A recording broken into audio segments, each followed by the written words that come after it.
Hello दोस्तों, नमस्कार। तो जैसा कि हम लोग छायावाद पर प्रश्नोत्तरी कर रहे हैं और इस पर हम लोगों का टारगेट है 500 प्रश्नों को हल करने का, जिसमें हम लोगों ने 300 प्रश्नों को हल कर लिया था।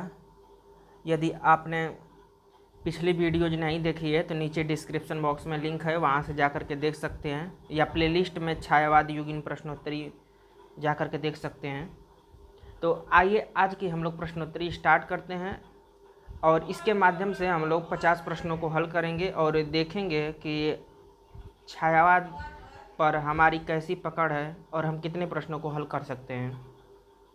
तो आज का हमारा पहला प्रश्न है कि निम्न में से कौन सी पत्रिका धार्मिक विषयों पर आधारित है।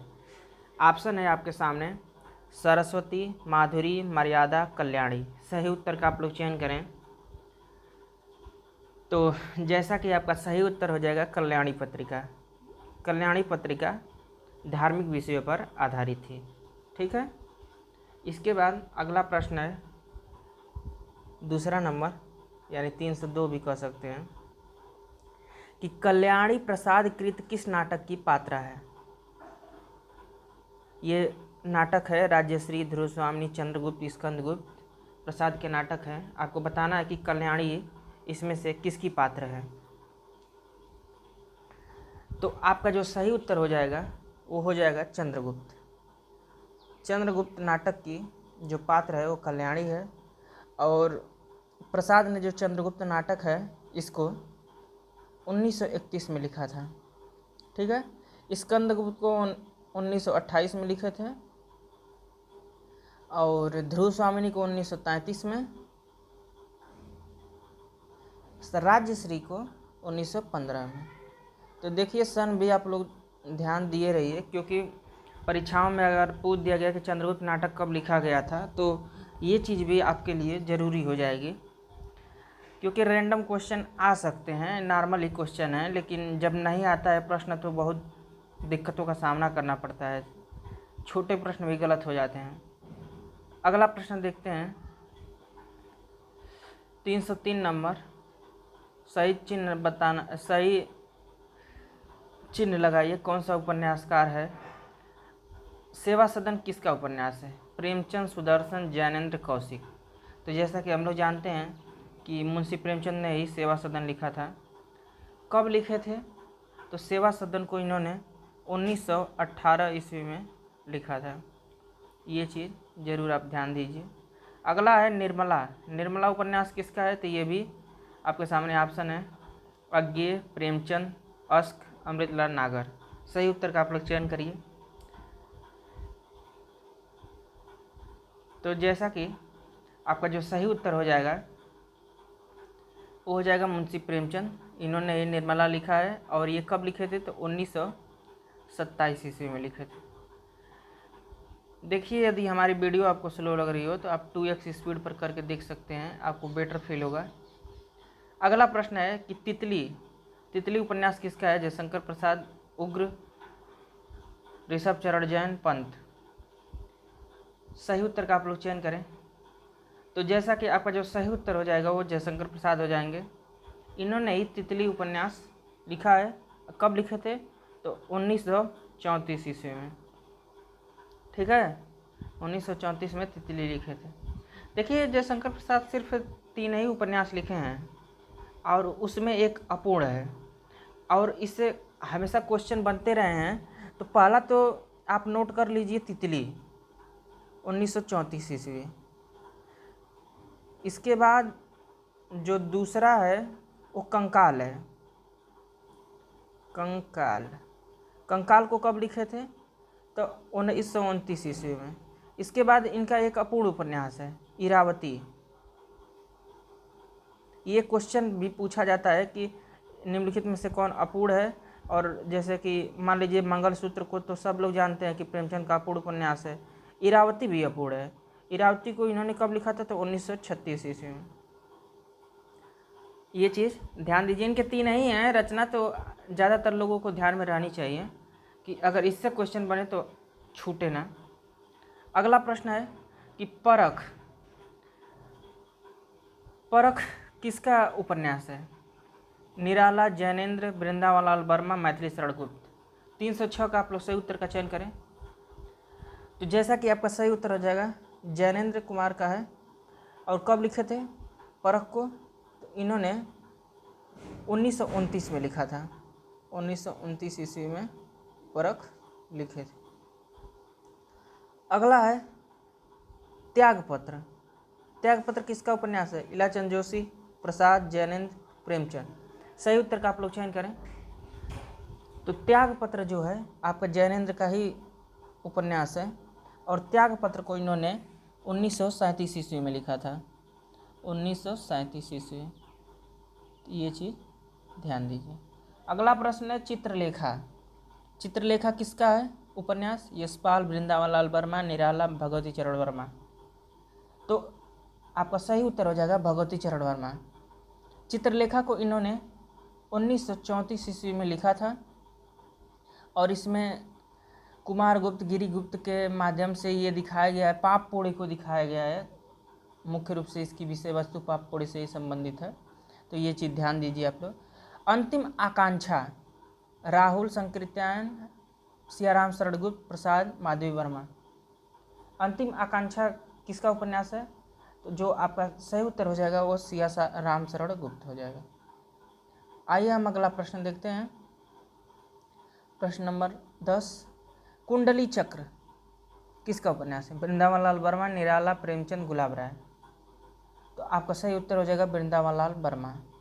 निरुपमा, निराला, अज्ञेय, देवकीनंदन खत्री, प्रसाद।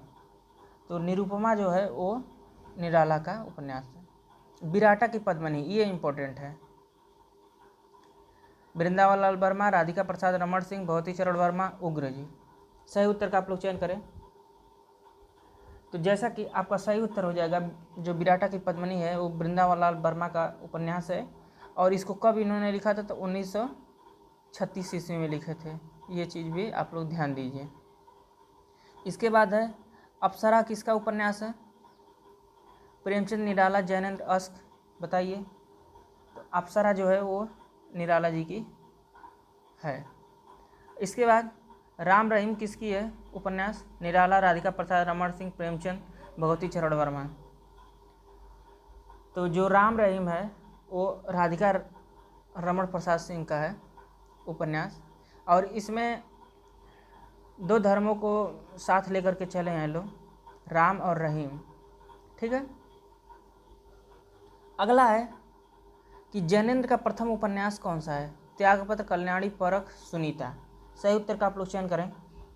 तो जैसा कि आपका जो सही उत्तर हो जाएगा वो परख हो जाएगा। परख उपन्यास को जैनेन्द्र ने 1929 ईस्वी में लिखा था और ये इनका पहला उपन्यास है। बाकी ये सभी उपन्यास भी उन्हीं के हैं, जैसे कि इन्होंने सुनीता को 1934 में लिखा था, कल्याणी को 1939 में लिखा था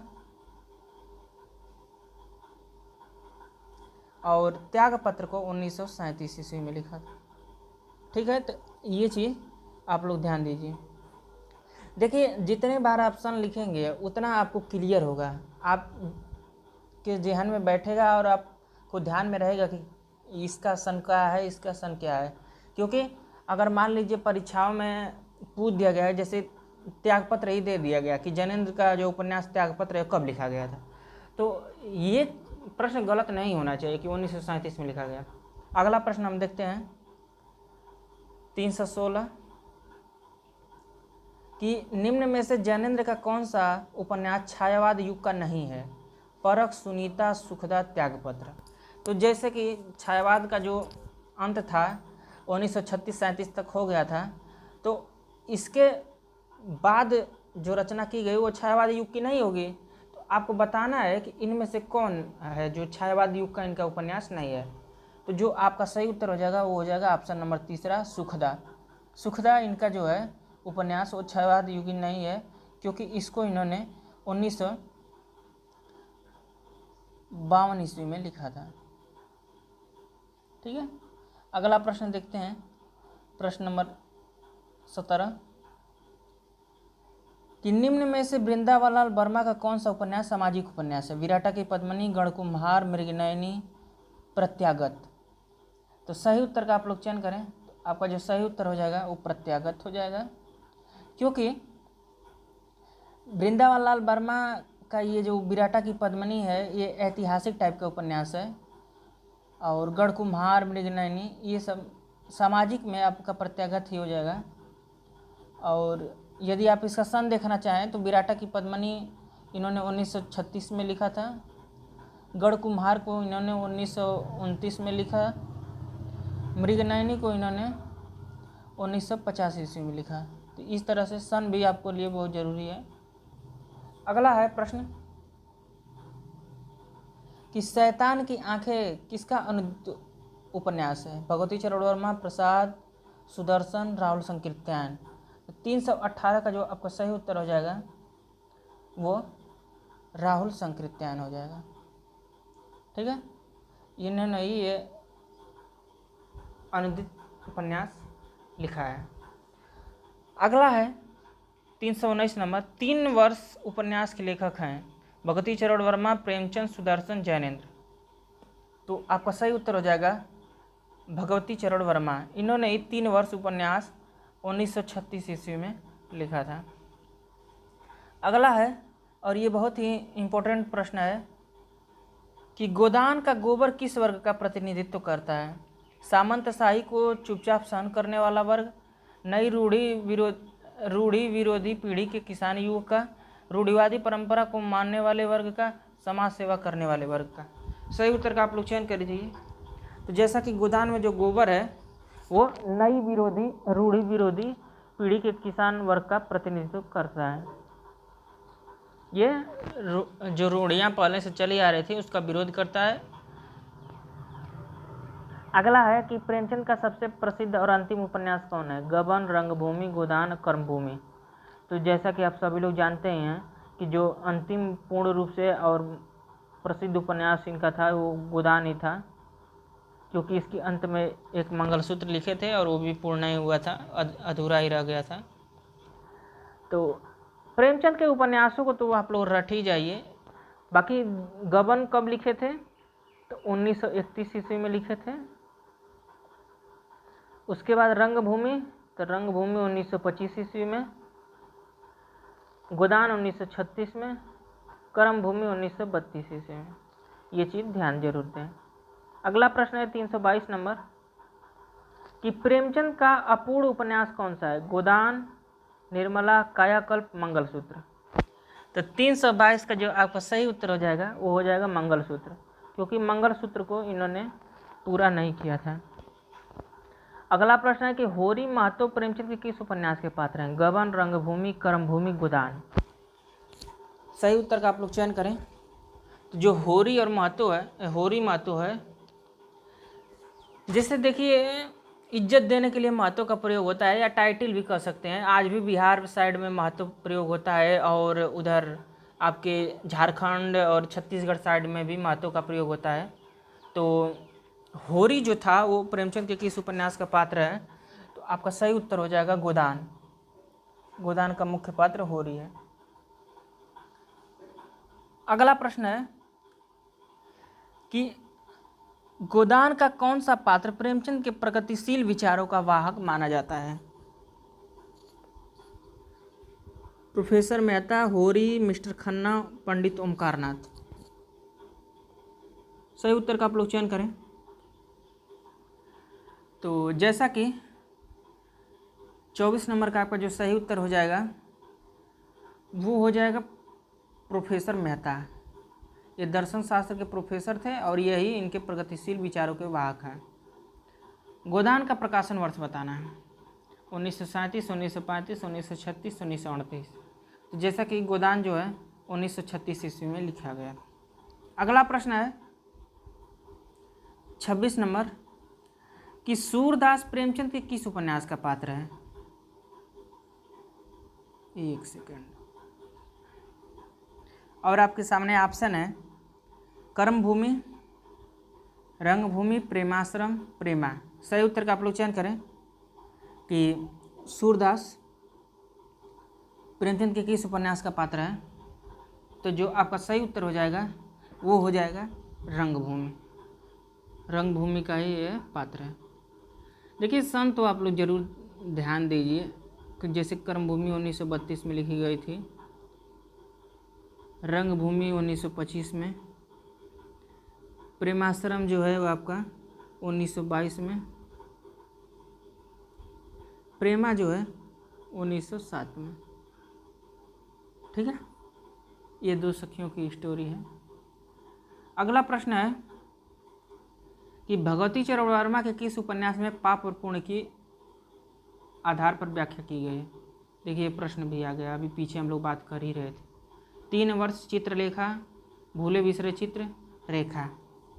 तो आपका सही उत्तर हो जाएगा चित्रलेखा। इसी में पाप पुण्य की व्याख्या की गई। देखिए चित्रलेखा सभी लोगों को पढ़ना चाहिए, अगर जिसके पास भी टाइम हो तो चित्रलेखा उपन्यास भगवती चरण वर्मा का पढ़ने के योग्य है, आपके जीवन के लिए बहुत जरूरी है। निम्न में से किसके उपन्यास गांधीवादी दर्शन पर आधारित होते हैं। सियाराम शरण गुप्त, यशपाल, जैनेन्द्र, अश्क। ये इंपॉर्टेंट प्रश्न। सही उत्तर का चयन करें तो जैसा कि आपका सही उत्तर हो जाएगा सियाराम शरण गुप्त। इनके जो उपन्यास हैं वो गांधीवादी दर्शन पर आधारित होते हैं। अगला प्रश्न है कि हिंदी में मनोवैज्ञानिक उपन्यासों की परंपरा का पुरस्कर्ता किसे माना जाता है। जैनेन्द्र, अश्क, इलाचंद जोशी, अज्ञेय। बताइए मनोवैज्ञानिक तरह के उपन्यास कौन लिखना आरंभ किया था। तो आपका सही उत्तर हो जाएगा जैनेन्द्र। अगला प्रश्न है कि मृणाल जैनेन्द्र के किस उपन्यास की पात्रा है। त्यागपत्र, सुनीता, मुक्तिबोध, जयवर्धन। सही उत्तर का आप लोग चयन करें कि मृणाल किसकी पात्र है। तो आपका सही उत्तर हो जाएगा त्यागपत्र। जैनेन्द्र का जो उपन्यास त्यागपत्र है उसी की पात्रा है जो वो मृणाल है। और देखिए जैनेन्द्र ने त्यागपत्र कब लिखा था, तो 1937 ईस्वी में। ये सभी उपन्यास जैनेन्द्र के ही हैं। सुनीता को 1934 में लिखे थे। मुक्तिबोध ये भी इन्हीं का उपन्यास है, 1965 ईस्वी में लिखे थे जैनेन्द्र। और जयवर्धन 1956 ईस्वी में। अगला प्रश्न, प्रतिज्ञा प्रेमचंद के किस पूर्व लिखित उपन्यास का परिष्कृत रूप है। प्रेमाश्रम, प्रेमा, गबन, गोदान। तो 31 नंबर का आपको जो सही उत्तर हो जाएगा वो हो जाएगा प्रेमा। प्रेमा में 2 सखियों के विवाह की कथा वर्णित है और ये प्रतिज्ञा के पूर्व लिखा गया था। बाद में इसी का परिष्कृत रूप करके प्रतिज्ञा उपन्यास लिख दिए प्रेमचंद जी। अगला प्रश्न है कि हिंदी कथा साहित्य की मनोरंजन के स्तर से उठाकर जीवन के साथ जोड़ने का प्रथमतः प्रयास किसने किया। प्रेमचंद, देवकीनंदन खत्री, गोपाल राम गौहमरी, सियाराम शरण गुप्त। तो 332 का जो आपका सही उत्तर हो जाएगा मुंशी प्रेमचंद। अगला प्रश्न है कि प्रेमचंद का कौन सा उपन्यास ग्रामीण जीवन और कृषि संस्कृति का महाकाव्य कहलाता है। गबन, रंगभूमि, गोदान, निर्मला। तो ये तो नॉर्मल सा ही प्रश्न है, जैसे कि अगर जिसको आ रहा है उसके लिए तो ठीक है, नहीं आ रहा है तो कठिन, बहुत कठिन हो जाएगा। तो आपका सही उत्तर है गोदान। गोदान किशन जीवन की एक तरह से महाकाव्य कहलाता है और इसको इन्होंने 1936 में लिखा था। बाकी गबन 1931 में लिखे थे, रंगभूमि 1925 में लिखे थे, गोदान 36 में, निर्मला 1927 में। अगला प्रश्न है 34 नंबर कि प्रगतिशील लेखक संघ की स्थापना किस वर्ष की गई। 1936, 1940, 1938, 1948। जैसा कि प्रगतिशील लेखक संघ जो था वो 1936 में स्थापित किया गया था और भारत में पहला प्रगतिशील लेखक संघ का जो अधिवेशन हुआ था वो लखनऊ में हुआ था। ये भी प्रश्न बनेगा और ये भी पूछा जाता है कि लखनऊ में जब अधिवेशन हुआ था तो उसकी अध्यक्षता किसने की थी, तो प्रेमचंद ने। ठीक है, अगला प्रश्न देखते हैं, प्रश्न नंबर 35। निम्न में से किस पत्र पत्रिका में नारी विषयक समस्याओं और लेखिकाओं को प्राथमिकता दी जाती थी। मर्यादा, चांद, प्रभा, भारत मित्र। सही उत्तर का आप लोग चयन करें तो जैसा कि आपका जो सही उत्तर हो जाएगा वो चांद पत्रिका हो जाएगी। इसमें नारी विषयक समस्याओं और लेखिकाओं को प्राथमिकता दी जाती थी। दोस्तों आज की प्रश्नोत्तरी में सिर्फ 85 प्रश्न रहेंगे, तो ज़्यादा आप लोग बोर ना हो, आराम से देखिए। इसके आगे की प्रश्नोत्तरी कल प्रारंभ की जाएगी। इसी तरह से हम लोग छायावाद पे टोटल 500 प्रश्नों को हल करेंगे। और छायावाद से 500 प्रश्न होने का मतलब है कि छायावाद से अगर कोई भी प्रश्न आता है तो ज़्यादातर चांस है कि आप उस प्रश्न को कर ही जाएं। अगला है कि हिंदी में दैनिक पत्रों की परंपरा का सूत्रपात करने का श्रेय किस पत्र को है? भारत मित्र, आज, कलकत्ता समाचार, समाचार सुधा वर्षण। सही उत्तर का आप लोग चयन करें। तो जो दैनिक पत्रिका का जो सूत्रपात करने का श्रेय है वो भारत मित्र को है। ठीक है, अगला प्रश्न देखते हैं। प्रश्न नंबर 37 कि गांधी जी के असहयोग आंदोलन का समर्थन करने वाले पत्रों में कौन सा अग्रणी समझा जाता था? प्रतीक, स्वतंत्र, करमवीर, वीर अर्जुन। 337 का आप लोग सही उत्तर का चयन करें। तो आपका सही उत्तर हो जाएगा स्वतंत्र। अगला प्रश्न, क्या लिखूं? निबंध के निबंधकार हैं पद्मलाल, पुन्नालाल बख्शी, रामचंद्र शुक्ल, हजारी प्रसाद द्विवेदी, रामकुमार वर्मा। तो 338 का आपका सही उत्तर हो जाएगा पद्मलाल पुन्नालाल बख्शी। इन्होंने ये निबंध लिखा था क्या लिखूं, और इस निबंध में इन्होंने बताया था कि जब मैं लिखने बैठा तो सोच रहा था कि क्या लिखूं, किस पे लिखूं।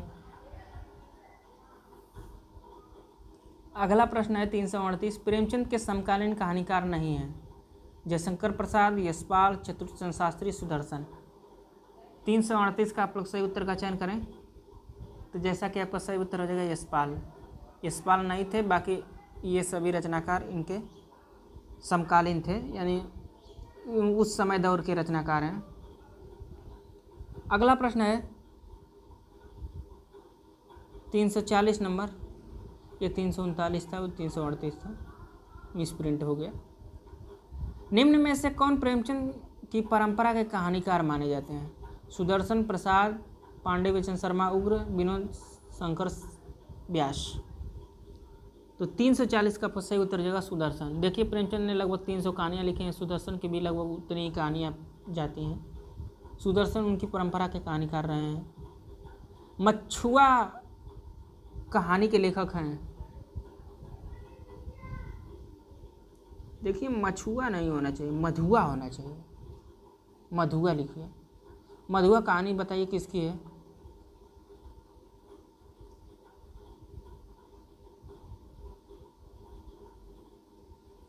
जयशंकर प्रसाद, प्रेमचंद, उग्र, यशपाल। सही उत्तर का आप लोग चयन करें। तो सही उत्तर हो जाएगा आपका जयशंकर प्रसाद। इन्होंने ही मधुआ कहानी लिखा है। अगला प्रश्न है कि प्रेमचंद की पहली कहानी कौन सी है? पंच परमेश्वर, बलिदान, ईश्वरीय न्याय, सौत। सही उत्तर का चयन करें। तो देखिए प्रेमचंद की जो पहली कहानी मानी जाती है हिंदी वाली, वो बड़े घर की बेटी मानी जाती है। ये चीज़ तो पहले ध्यान दीजिए, बड़े घर की बेटी, क्योंकि इसको इन्होंने 1910 में लिखा था और इसको ये स्वयं मानते हैं कि ये मेरी हिंदी की पहली कहानी है। क्योंकि इसके पहले तो कहानी लिख ही रहे थे, सोजे वतन पत्रिका में भी इनकी कहानियाँ छपी थी, दुनिया का अनमोल रतन, शेख मखमूर, ये सब, लेकिन वो सब जब्त कर ली गई थी। तब जाकर के ये हिंदी में जब लिखे थे तो ये पहली अपनी कहानी बड़े घर की बेटी मानते हैं। तो इसमें से आपको बताना है कि इसमें से इनकी पहली कहानी कौन है। तो 342 का जो आपका सही उत्तर हो जाएगा वो हो जाएगा सौत, क्योंकि जो सौत कहानी है इसको उन्होंने 1915 ईस्वी में लिखा था। और ईश्वरीय न्याय, तो ईश्वरीय न्याय जो लिखे थे वो 1917 ईस्वी में लिखे थे, ये भी इन्हीं की कहानी है। बलिदान, बलिदान भी इन्हीं की कहानी है, ये 1918 ईस्वी में लिखे थे। और पंच परमेश्वर 1916 ईस्वी में लिखे थे। तो इसके तहत आपकी जो इसमें पहली कहानी हो जाएगी वो सौत हो जाएगी। अगला प्रश्न, प्रश्न नंबर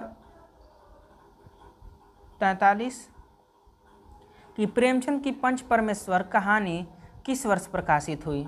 1915, 1917, 1916, 1920। तो पहले हम लोग बात कर चुके हैं ऊपर, तो 1916 ईस्वी में प्रकाशित हुई थी। अगला प्रश्न 344 नंबर, कि सौत कहानी का प्रकाशन वर्ष है 1916, 1915, 1917, 1919। तो जैसा कि हम सभी लोग जानते हैं कि जो सौत कहानी है उसको प्रेमचंद जी ने 1915 में लिखा था। अभी ऊपर हम लोग बात भी की है कि इनकी पहली कहानी हो गई। अगला प्रश्न, झबरा कुत्ता प्रेमचंद की किस कहानी का पात्र है? ये तो इम्पोर्टेंट है। पूस की रात, कजाकी, ज्योति, कफन। तो जो झबरा कुत्ता है आपका वो पूस की रात में आता है, हल्खू और झबरा, ठीक है। और इसको कब लिखे थे वो प्रेमचंद जी? एक कहानी तो 1930 ईस्वी में। कजाकी भी इन्हीं की कहानी है, 1926 में लिखे थे, ठीक है। ज्योति, ज्योति को नहीं, ज्योति के बारे में कुछ जानकारी है नहीं। इनकी 300 कहानियाँ हैं तो कहाँ से सन मानेंगे। ये कफन जो है ये तो सब लोग जानते कि 1936 ईस्वी में। अगला प्रश्न है 346 नंबर, कि प्रेमचंद की अंतिम कहानी कौन सी है? कफन, नशा, बड़े भाई साहब, ईदगाह। तो आपका सही उत्तर हो जाएगा कफन। 1936 में कफन ही लिखे थे, क्योंकि नशा जो था इसको इन्होंने 1934 में लिखा था, बड़े भाई साहब 1934 में, और ईदगाह 1933 ईस्वी, इसलिए 1936 में कफन अंतिम कहानी है। अगला प्रश्न है कि घीसू और माधव प्रेमचंद के किस कहानी के पात्र हैं? पूस की रात, ईदगाह, कफन, बलिदान। तो आपका सही उत्तर हो जाएगा कफन के हैं। घीसू और माधव कफन कहानी के पात्र हैं।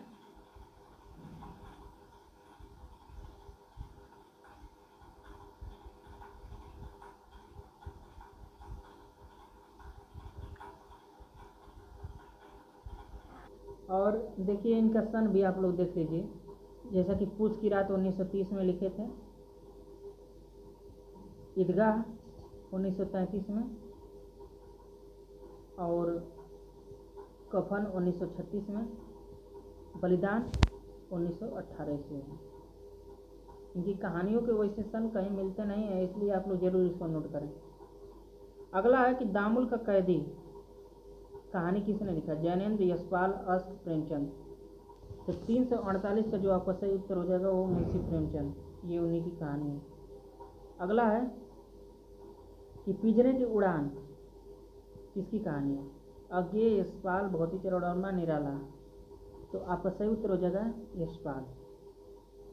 और ये आज का अंतिम प्रश्न है कि 7वीं के बच्चे किसकी कहानी है?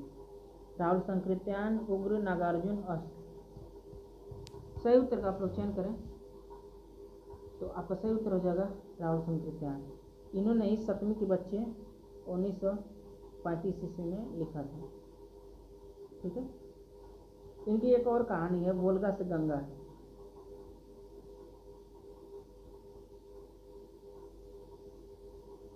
बाकी और तो सब यात्रा वृत्तांत लिखे हैं, तिब्बत यात्रा, चीन यात्रा, लाहौस यात्रा। तो दोस्तों यहाँ तक देखने के लिए आपका धन्यवाद। हम लोग कल इसके आगे की प्रश्नोत्तरी हल करेंगे। हम आशा करते हैं कि आपके लिए ज़रूर हेल्पफुल होगा।